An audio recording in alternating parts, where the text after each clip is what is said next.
രാമേന്ദ്രൻ, യുദ്ധത്തിൻ്റെ സ്വഭാവം മാറുന്നു എന്നാണ് പൊതുവിൽ ധരിക്കുന്നത്. ഇപ്പോൾ 2500 മറീനുകളെ ഇറാനിലേക്ക് അയക്കാനായിട്ട് അമേരിക്ക തീരുമാനിച്ചിരിക്കുന്നു, അല്ലെങ്കിൽ അയച്ചു തുടങ്ങിയിരിക്കുന്നു. അതോടൊപ്പം തന്നെ വെള്ളത്തിലും കരയിലും സഞ്ചരിക്കുന്ന കപ്പലും അങ്ങോട്ട് എത്തുന്നു. എന്തൊക്കെയായിരിക്കാം ഇതിൻ്റെ ഒരു ഉദ്ദേശം? യുദ്ധം ശരിക്കും ഒരു വഴിത്തിരിവിലേക്ക് പോവുകയാണ്. പരിമിതമായ ഒരു കരയുദ്ധമെങ്കിലും താമസിയാതെ നമ്മൾ കാണും എന്നുള്ളതാണ്.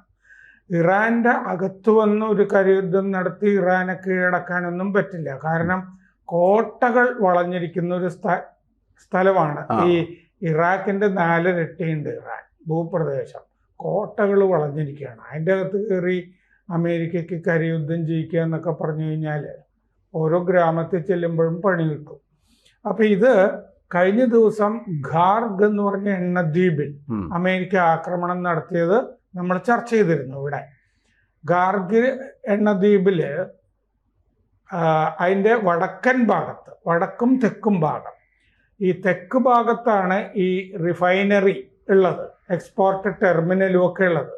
ഇറാന്റെ പ്രധാനപ്പെട്ട എക്സ്പോർട്ട് എണ്ണ ടെർമിനലാണ് അത്.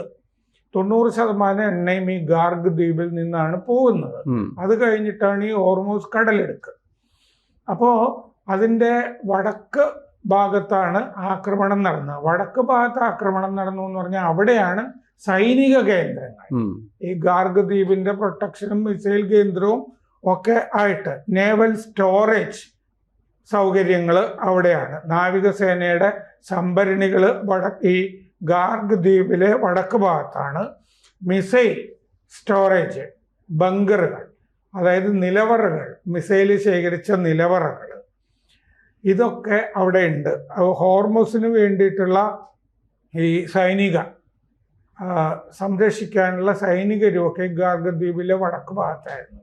അവിടെയാണ് അമേരിക്ക ബോംബിട്ടത്. ചരിത്രത്തിലെ ഏറ്റവും വലിയ ബോംബാക്രമണങ്ങളിൽ ഒന്നാണെന്ന് ട്രംപ് പറയുകയും ചെയ്തു. അപ്പോൾ ഈ ഖാർഗ് ദ്വീപില് വടക്ക് ഭാഗത്ത് പോയി അവിടുത്തെ പട്ടാളത്തെ തകർക്കണമെന്നുണ്ടെങ്കിൽ അടുത്ത ഉന്നം ഈ ഖാർഗ് ദ്വീപ് പിടിക്കുക എന്നുള്ളതായിരിക്കും. ഖാർഗ് ദ്വീപ് പിടിക്കണം എന്നുണ്ടെങ്കിൽ ആദ്യം അതിൻ്റെ അകത്തെ പട്ടാളത്തെ തകർക്കണമല്ലോ. ആ പണിയാണ് ഇപ്പോൾ ചെയ്തിരിക്കുന്നത്, ഇന്നലെ അമേരിക്ക ചെയ്തത്. ഇനി അങ്ങോട്ട് ഖാർഗ് ദ്വീപ് പിടിക്കുക എന്ന് പറഞ്ഞാൽ എണ്ണദ്വീപ്, ഇറാന്റെ എണ്ണദ്വീപ്, എണ്ണ കേന്ദ്രം അതാണ്, അതുമാത്രമാണ്. അപ്പോൾ അത് പിടിച്ചു കഴിഞ്ഞാൽ അതാണ് നട്ടെല്ല് ഇറാന്റെ നട്ടെല്ല് തകരുകയും ഈ ഇറാന്റെ എണ്ണ സംവിധാനം, എണ്ണ കേന്ദ്രം പിടിച്ചെടുക്കുകയും. പണ്ട് 1979 അവിടെ മതവിപ്ലവം നടന്നല്ലോ. ആ സമയത്ത് അമേരിക്കയിൽ നിന്ന് പിടിച്ചെടുത്തതാണ് ഈ ഖാർഗ് ദ്വീപ് ഇറാൻ. അതുവരെ അമേരിക്കയുടെ ആംകോ എന്നൊക്കെ പറഞ്ഞിട്ടുള്ള കമ്പനികളൊക്കെ 1960കളിൽ അവര് വികസിപ്പിച്ചെടുത്തതാണ് ഇറാനിലെ എണ്ണ എന്നൊക്കെ പറയുന്നത്. ഗൾഫിലെ പല സ്ഥലത്തും ആരാംകോ എന്ന് പറയുന്നത് അമേരിക്കയുടെ നിയന്ത്രണത്തിലുള്ള സൗദി കമ്പനിയാണ് ഇപ്പോഴും. അപ്പോൾ ഖാർഗ് അമേരിക്ക വിചാരിച്ചാൽ തിരിച്ചു പിടിക്കാനായിട്ട് ചിലപ്പോൾ പറ്റിയേക്കും. അതൊന്ന്. 2, ഹോർമൂസ് കടലിടുക്ക് പിടിച്ചടക്കും എന്ന് ട്രംപ് പറഞ്ഞിട്ടുണ്ട്. അത് കൂടി എണ്ണക്കപ്പലുകൾക്ക് നിർബാധം പോകാൻ വേണ്ടിയിട്ട്. അതിന് ബ്രിട്ടൻ ഉൾപ്പെടെയുള്ള രാജ്യങ്ങളുടെ നാവിക സഹായം ട്രംപ് ചോദിച്ചിട്ടുണ്ട്. അവർ സഹായിക്കുമോ എന്നുള്ളത് കണ്ടറിയണം. അവർക്കും കൂടി ആവശ്യമുള്ള കാര്യമാണല്ലോ അത്. അപ്പോൾ ഇതിന് ഈ ഖാർഗ് ദ്വീപിന് ഫോർബിഡൻ ഐലൻഡ് എന്നാണ് പറയുക. അവിടെ എന്താണ് നടക്കുന്നത്, അങ്ങോട്ട് അധികം ആളുകൾക്ക് പ്രവേശനം ഒന്നുമില്ല. 5 മൈലാണ് അതിൻ്റെ നീളം. ചെറിയ ദ്വീപാണ് അത്. ലക്ഷദ്വീപിനേക്കാൾ ചെറുതാണ്.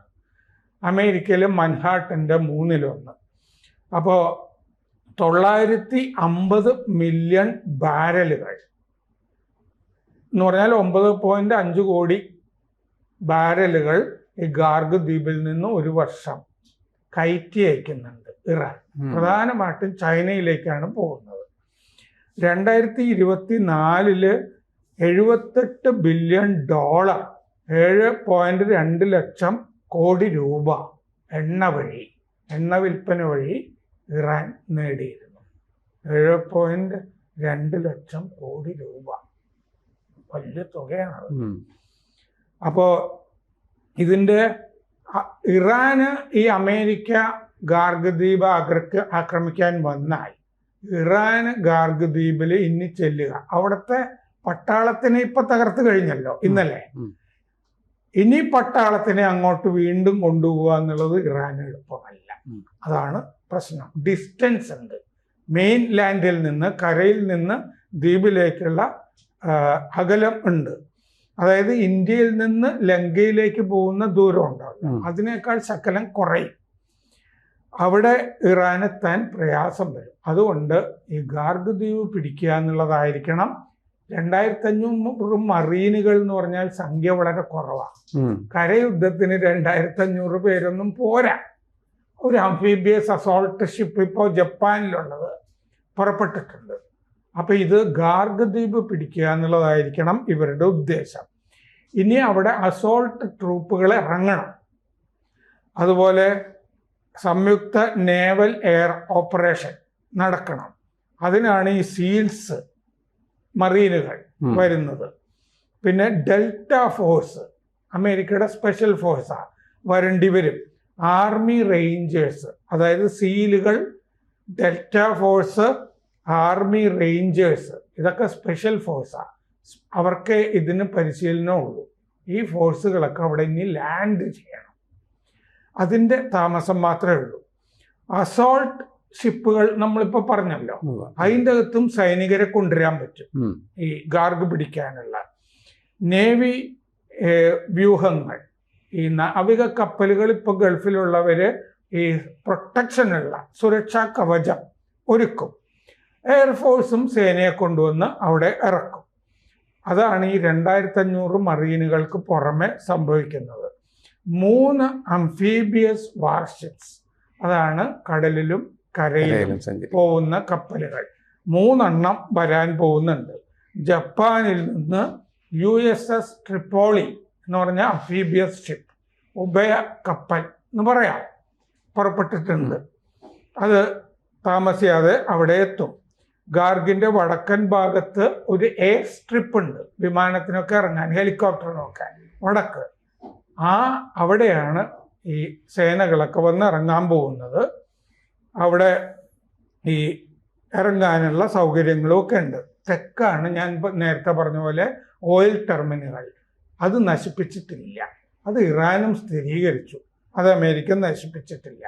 4 ഘട്ടമായിരിക്കും ഗാർഗിലെ ആക്രമണം എന്നാണ് കരുതേണ്ടത്. 1, ഇറാനിലെ ഈ അമേരിക്കൻ സേനയുടെയും വിമാനത്തിൻ്റെയൊക്കെ വരവ് നിരീക്ഷിച്ചുകൊണ്ടിരിക്കുന്ന റഡാറുകൾ തകർക്കുക.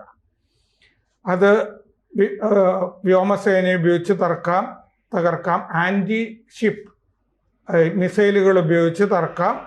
പിന്നെ അതാണിപ്പോൾ നടന്നിരിക്കുന്നത്, ഇന്നലെ നടന്ന ആക്രമണത്തിൽ.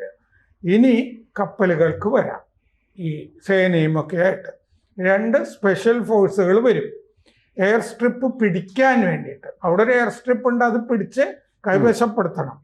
അതിനുവേണ്ടി സ്പെഷ്യൽ ഫോഴ്സുകൾ വരും. 3ാമത് ഈ റൺവേ പിടിച്ചു കഴിഞ്ഞാൽ C-130 സൂപ്പർ ഹെർക്കുലിസ് വിമാനങ്ങൾ, ചിനൂക്ക് ഹെലികോപ്റ്ററുകൾ, ഇവയിൽ സേന കൊണ്ടുവന്ന് അവിടെ ഇറക്കും. അതായത് കരയുദ്ധത്തിന്റെ ഒരു ചെറിയ പതിപ്പ് അല്ലേ. 4ാമത് ഈ അംഫീബിയൻ ഉഭയ കപ്പലുകള് ജെട്ടികളില് ഈ ലാൻഡിംഗ് പ്ലാറ്റ്ഫോം ഡോക്കുകൾ കൊണ്ടുവന്ന് ഘടിപ്പിക്കണം, ലാൻഡ് ചെയ്യാൻ വേണ്ടി. ആ ഡോക്കുകൾ ഘടിപ്പിക്കും. പിന്നെ കൗണ്ടർ ഡ്രോൺ സിസ്റ്റംസ്, ഡ്രോണുകൾ, ഇറാൻ ഡ്രോണുകൾ അയക്കാൻ സാധ്യതയുണ്ട്. അതിനെ തകർക്കാനുള്ള സംവിധാനങ്ങൾ ഒരുക്കും, മിസൈൽ സംവിധാനങ്ങൾ. ഫാസ്റ്റ് അറ്റാക്ക് ക്രാഫ്റ്റുകൾ കൊണ്ടുവരും, വേഗത്തിൽ അറ്റാക്ക് ചെയ്യാവുന്ന ബോട്ടുകൾ, അത് പട്രോളിന് വേണ്ടിയിട്ട്, അവിടെ റോന്ത് ചുറ്റാൻ വേണ്ടിയിട്ട്. അപ്പോൾ 50 ഇറാൻ കപ്പലുകൾ ഇതുവരെ അമേരിക്ക തകർത്തിട്ടുണ്ട് ഈ യുദ്ധത്തിൽ. അപ്പോൾ ഈ ആകെ ഇറാന് ഇതിനെ ചെറുക്കാൻ, ഇങ്ങനെ ഒരു ഗാർഗ് ദ്വീപ് പിടിക്കാനുള്ള ഒരു ആക്രമണം വരും ദിവസങ്ങളിൽ നടന്നാൽ ഷഹീദ് ഡ്രോണുകൾ മാത്രമാണ് ഇറാൻ്റെ കയ്യിൽ ചെറുക്കാൻ ഉണ്ടാവുക, ബാലിസ്റ്റിക് മിസൈലുകളും. അപ്പോൾ അതിനെയൊക്കെ തകർക്കുന്ന ഒരു ഓപ്പറേഷൻ ആണ് ഇനി നടക്കാൻ പോകുന്നത്. കൂടുതൽ വാർത്തകളും വിശേഷങ്ങളും നിങ്ങളിലേക്ക് എത്താൻ ABC മലയാളം സബ്സ്ക്രൈബ് ചെയ്യുക, ബെൽ ബട്ടണും അമർത്തുക.